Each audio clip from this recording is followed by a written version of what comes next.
today our topic is very important because we just go and film and wear what we like or wear clothes that we think we look so good in. But there are a few things that we need to really remember, especially if you don't want to waste too much time editing your video or if you want to be able to use your footages as you want them.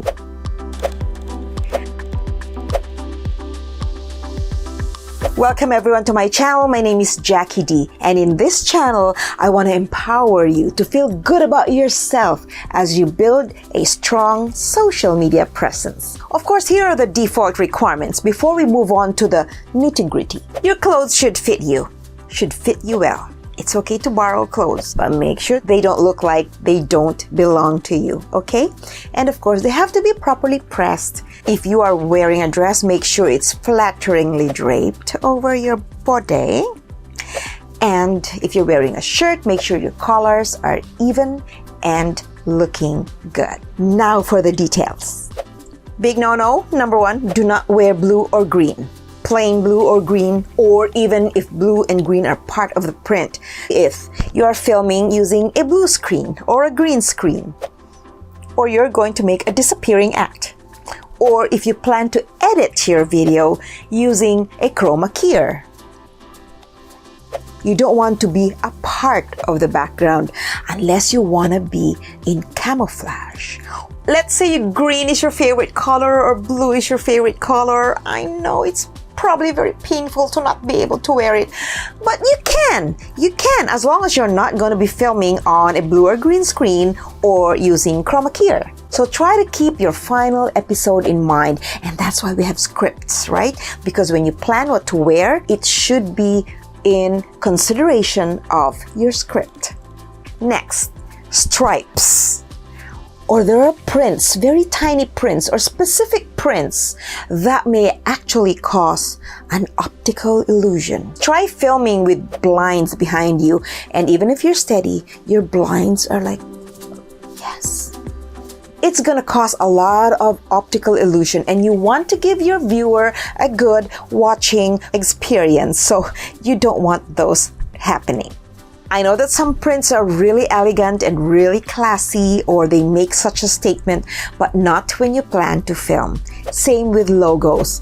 Why? Because there's a lot of legal implications when it comes to logos, and basically you want to have permission to use a logo. Maybe you're promoting it, maybe you have a contract deal, but I'm not an expert on that, but I'm gonna put down in the link below a video that talks a lot about using logos. So take note. It's very important that we wear something that we know we can actually show on film, because if during your editing you realize that a lot of things are going on, or that this should not be seen, or blah blah blah, and your clothes do not actually conform to technical or ethical protocol, you don't want to end up zooming in so that it's just your face now showing because you cannot show your clothes.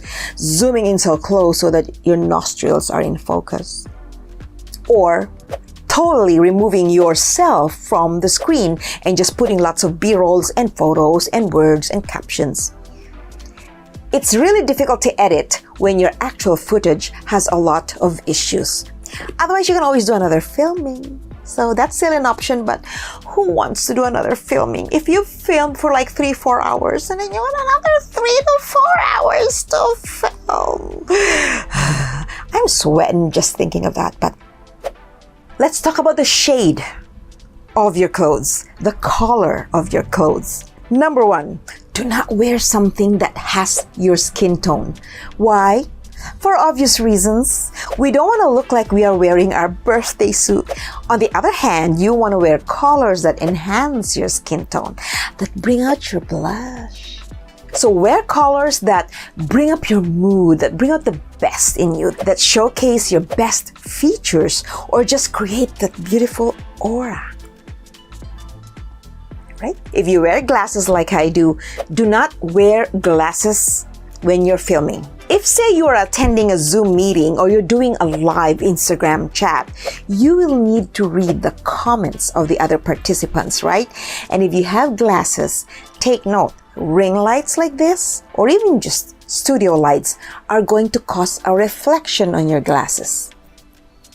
So instead of people actually looking at your eyes, they're looking at the reflection on your glasses. Especially if you want to really deliver your message with a lot of feeling, or you want to emphasize what you're saying. Because of that, I actually bought contacts so that whenever I am doing my Zoom meetings, I wear my contacts.